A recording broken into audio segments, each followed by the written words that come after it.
Wildlife is a major part of our lives here in Southwest Florida. So when it comes to the right time to rescue an animal, I said right time, should we leave them alone? What can we do when we come across that situation? Robin Jenkins, the director at the Peace River Wildlife Center, is here to help us with those questions. Good morning. Great to have you back. Thanks for having us. We have to point out your little friends first. So if for any of you out there who never thought opossums or possums were cute, you cannot argue with this. This is cuteness right here. So tell us what you brought with you. We have two baby Virginia opossums, and unfortunately these little guys are orphans. They were found in Mom's pouch. She'd been hit by a car. Oh my gosh. And was deceased on the side of the road, and some very astute motorists pulled over, checked her pouch, got the babies off of her, and brought them to us to raise. We're going to have to take credit from that, from you coming on to the Morning Blend and talking about all the time we talk about how if you see a possum on the side of the road, that is something you suggest that we do, is check the pouch of the mothers. Yep. So somebody actually did that, and this is the result of it. We saved these two little babies. These healthy, happy babies. So, and you also say that it's funny because we were talking to one of our guests here, and they said you check the pouch, you really do that, but you said mostly who is the one doing the dirty work? It's women and young boys that often check the pouch, bring the babies to us. A lot of grown men are like, oh, I'm not touching that. But we saved two little lives, so that's pretty incredible. Well, these are just two. Yeah, how many were there? Was there more? Well, this little guy came in by himself, which is unusual. Actually, a dog brought him to a family. Oh, wow. This bigger girl was in a group of 9. Okay. And then I also have another group of 7 at my house. So what size? She can have up to 13 babies. Oh my gosh, that's crazy. Yeah. So if one of them does get hit by a car or something, how long can they survive with?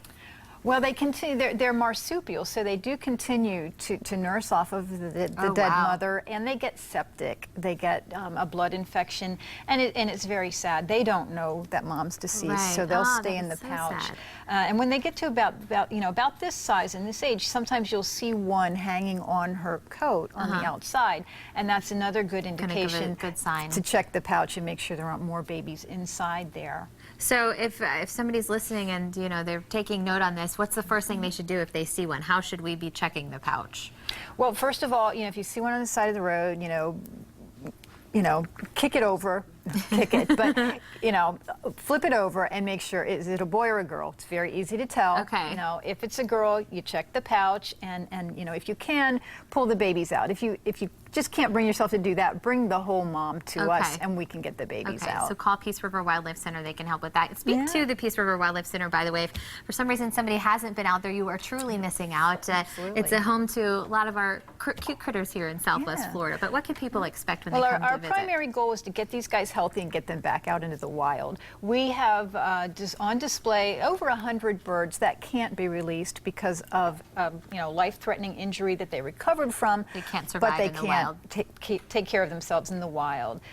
So we're open 7 days a week from 11 to 4 for people to come and see some of our native birds in their natural habitats. I would say now is probably the time too, because a lot of our snowbirds are leaving. You've seen a little less traffic out there, but I know you guys are always busy. The crowds are thinning out a little bit, but yes, and we do have a new addition that's really exciting for us. We have a roseate spoonbill. Ooh. He's gorgeous. He's absolutely gorgeous.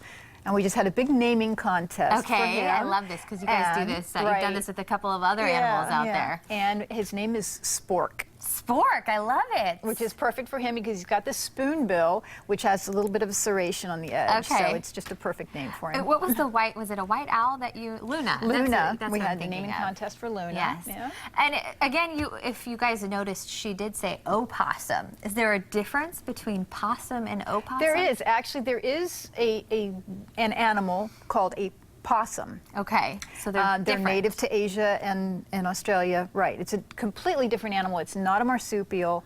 Not really sure.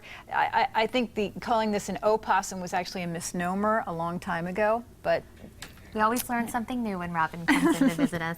Again, head out to Peace River Wildlife Center. It's a family-friendly destination here in Southwest Florida. And like I said, now that the snowbirds have kind of started to trickle out, it's a great time to visit. Robin, thank you so much. Always great to have you back on the show. Yeah. To find out more information about this segment, log on to our website, fox4morningblend.com. How much much money would you pay to see your favorite royal family play polo? 20, 30, 50,000 bucks? Coming up, how this polo match with royal flair may have you thinking twice once you hear the ticket price. And we get back on the horse with this week's Beauty Buzz, how you will love your lashes when we make over your makeup bag with false lashes. That's coming up.